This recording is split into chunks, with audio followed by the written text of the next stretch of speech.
There's a lot of talk in real estate and real estate investing about finding motivated sellers. And that's right. You want to find motivated sellers because that's normally where the best deals are going to be with the highest margins. But I want to talk to you today about motivated buyers. And as a real estate investor, you want to avoid falling into the trap of becoming a motivated buyer. I'm going to talk about what a motivated buyer is, what the mindset of a motivated buyer is, how you become one, how to avoid becoming one, and some other details on motivated buyers and becoming them and not becoming them as a real estate investor. If you would, subscribe to the channel. I appreciate you checking out this video. Let's go ahead and get into what exactly is a motivated buyer. And basically a motivated buyer is somebody that's been looking for a deal. You maybe decided to jump in, do your first deal, or it's been a while since you did a deal, or you're wrapping up another one and you're looking for your next one, and you've got the mindset of, I gotta find a deal, I gotta do another one. Maybe you're in a 1031 exchange and the clock is ticking and you're looking for your next deal so that you can avoid those taxes. All of those things create motivated buyers. And so you're under the stress of, I gotta find that next deal. Something comes along and you say, okay, I can make that work, or hopefully the numbers will work out, and you end up in a trap. You need to have a good deal flow pipeline to avoid becoming a motivated buyer. You need to be looking at as many properties as possible, networking with, me as a cash buyer, I'm networking with wholesalers, I'm networking with real estate agents that represent a lot of buyers, that do a lot of volume, that have access to people that I don't have access to. I'm doing mailers, I'm doing my own marketing. As many places, as many fishing holes where I know there's deals, I got a couple lines in that pond, so I want to find out who's got deals. I want people to know that I am a buyer if the deal's right. And I have people bring me bad deals all the time. And that's great, bring them on. I'll look at them. But you need to be able to recognize when a bad deal is a bad deal, or when a deal is a bad deal. And so they may think, oh, I got this deal for you and you're gonna make 10%. Well, if you're looking to make more than 10%, which I hope you are, you need to be able to say, no, I'm not gonna buy that. And so one of the best things that you can learn to do as a real estate investor, as a buyer, as a wholesaler, is to be able to say no to people and just be direct with them and say, look, tell a seller or an agent or whoever represents that deal, hey, I would be interested in that deal, but not at the current terms. And no, what you're asking for is not going to work out for me. I would be interested if things change as far as the price and the terms. Keep me in mind if that happens and move on from there. That way you shut it down real quick. You don't lead them on, because if you kind of say, well, yeah, maybe I think I might be interested, and you're thinking, man, this really doesn't work out, I hope I could make that work, or they want to sell it to me, and you string them along and make them think, oh, we got the numbers right. Yeah, this guy's kind of interested at $250,000, and it's like, I'm really, if I was at 200, I could make this work, but I need a deal. I'm looking for a deal. And so they're thinking, yeah, they're pretty close at 250. Even if they can come off that number, they've now got confidence in their number that they're pretty close, they're in the ballpark. And if they do come down, they're coming down like $10,000 and trying to drag that deal out and get as much money out of that as they can. And while you're thinking the real number is 200,000, and they're like, well, we'll do it for 240, you're just dragging it out. So be direct with people and let them know. Be direct with your wholesalers, with your real estate agents, and let them know, I am interested in buying land. I am interested in buying houses, whatever you're buying. But the price has to be right. The most important thing is the numbers have to work. And if they don't, I'm not interested. I always tell real estate agents, I've had them tell me, like, when we're negotiating, or wholesalers that I'm negotiating with, and they're like, look, that's a good deal. This is a nice house, all this other stuff that I don't care about. And it's like, look, I'm not looking for a house. I'm not looking for a lot. I'm not looking for a piece of acreage. I'm looking for a deal that works, that fits my criteria, that I can make a profitable investment on. That's what I'm looking for. Yeah, it may be a nice house. I'm not looking for a nice house. I live in a nice house. I'm covered there. I'm looking for a deal. And so I don't care if it's a great neighborhood, if it's, all that stuff's great. But if the numbers don't work, it doesn't work. And you need to be able to kind of adopt that mindset when you're looking at deals that are brought to you. If you're looking through the MLS, be able to say no. Call the agents and say, look, where are we at? They love to take phone calls. They can tell their clients, hey, I got a call on your property yesterday. Yeah, guy said you're asking too much money. You want 250? He said he'd probably be in at 200,000.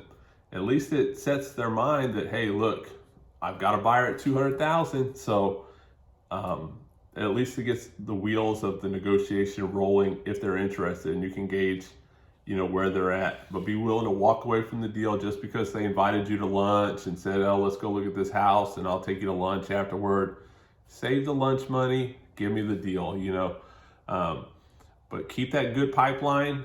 Be willing to say no, walk away from these deals, because you're going to have to look at, to be a good real estate investor or wholesaler, and to be able to create longevity in your business and to be around for a while, you have to consistently find good real estate deals. And so to find good real estate deals, you have to tell people no, you have to have a good pipeline, and you have to look at a lot of deals. You have to go all day, every day, be looking for them, and do not become a motivated buyer. Because if you become a motivated buyer on one deal, you're gonna mess up 2 or 3 deals after that. And what I mean by that is, you were a motivated buyer, you had to buy a property, you felt like, you think, I've been looking at for deals, I haven't found any, and then one comes along that's, it's okay, and then you jump on it. All right, now you're in that deal. Maybe you're flipping a house, or you're subdividing some land, or you're just flipping lots. No telling what you're doing, but you're in that deal. And you've been looking for other deals, and somebody comes along and says, hey, remember that house you looked at? Remember that lot you looked at?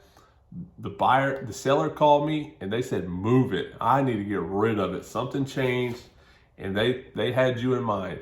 So they said, oh, call him up. He's the buyer. And they come in with a nasty price reduction, and you're like, that's a deal.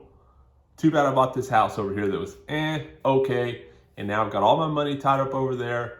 I don't have any money to buy your deal, and you just cost yourself. Welcome to opportunity cost. So you got jumpy, you bought a deal because you just had to get into a deal. You didn't have a good deal flow, your patience ran out, whatever happened. And so you bought a bad deal. You were a motivated buyer. When the good deal came along, your resources were spent, the timing was wrong now, and you had to let that deal go where you could have made an easy 50 grand on that one. Now you're working every day flipping this house, and maybe you're gonna make 50 grand in 6 months or a year or whatever it takes you to flip that house and turn your money. I mean, you could have done it 3 times on this lot over here.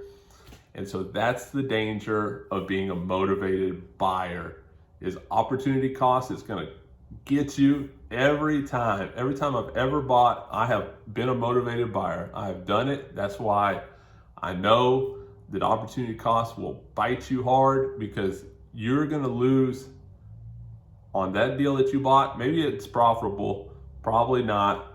And the next deal after that you miss out on, and the next deal after that you miss out on, because then you see all these deals you're missing out on, and the one that you got into as a motivated buyer, you're like, I just need to get out of this so I can go get the good deals.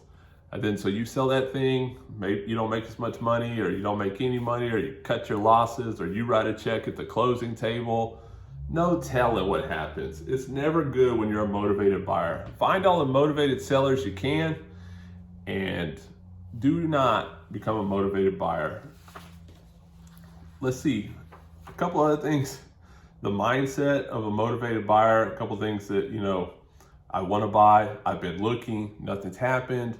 I've been calling agents, I've been calling my wholesalers, I've been putting ads on Craigslist, I've been sending out mailers, I'm nailing up bandit signs, I got signs on the telephone poles, I got signs on bushes, I got business cards in vacant abandoned houses, I've been sending letters to tax lien people that yards are a foot tall. I got the lawn mowing guys out there looking for properties. I got my spotters out there looking, and I just cannot find a deal.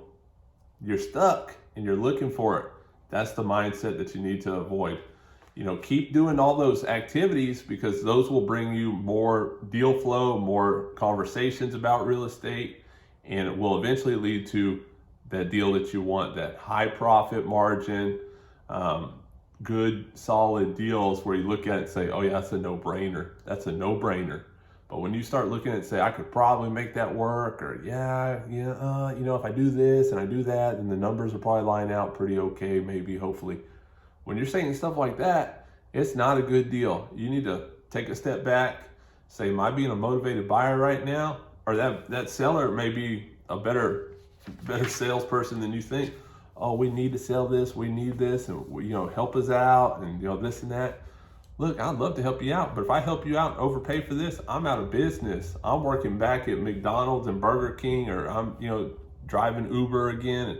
So you got to watch out. If you become a motivated buyer, you can quickly go out of business. You want to be a patient and informed buyer. You need to have clearly defined buy criteria. This is what I like to buy. This is where I like to buy it at. This is what it goes for. Continually doing research in your area to see what property's been selling for. Has there been any distressed sales? You need to know every street, nook, cranny of that market. Who, you know, I know Miss Jones over here owns that lot over on the other side of town. I have to stop by and say hi. If she wants to sell it, she knows I'm a buyer. You need to know your market inside and out. Have that clearly defined buy criteria will help you avoid becoming a motivated buyer. You're actively looking at deals and working to increase your deal flow. You know, all those things are great that we talked about earlier. Bandit signs.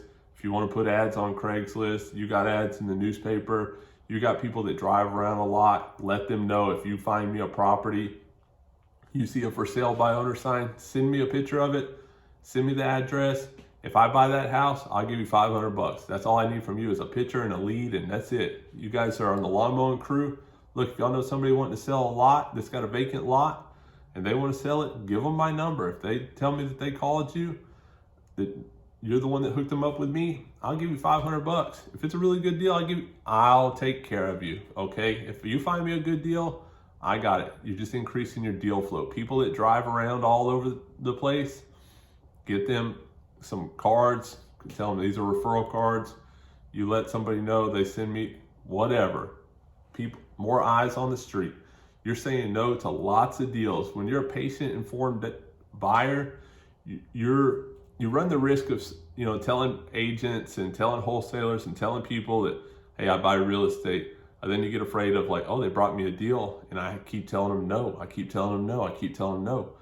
You keep refining those people and tell them, look, I appreciate you bringing me the deal.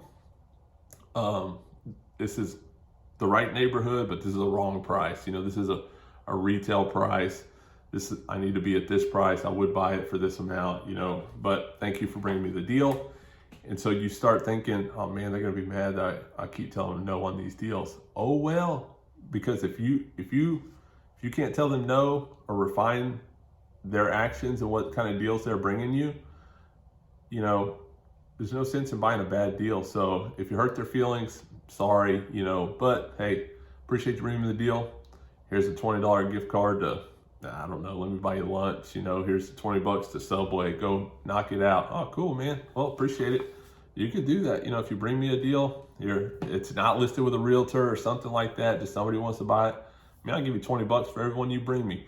It's like, well, this is getting expensive. I mean, pay per click, you know, you're going to spend a good amount of money too on that. So if they're bringing you legitimate deals that are off market that nobody else has access to, these are not bad deals. Even if you're a cash buyer, you could actually wholesale those off to somebody else too. So to get those deal flow coming at you, even if they don't meet your buy criteria, you reach out to those people and say, hey, Bill said that you have a lot that you want to sell. I just want to introduce myself, let you know that I do buy property, see if you're interested in selling it. What's your price? What are you thinking about getting for it? Do you have an idea in mind of what you'd like to sell it for?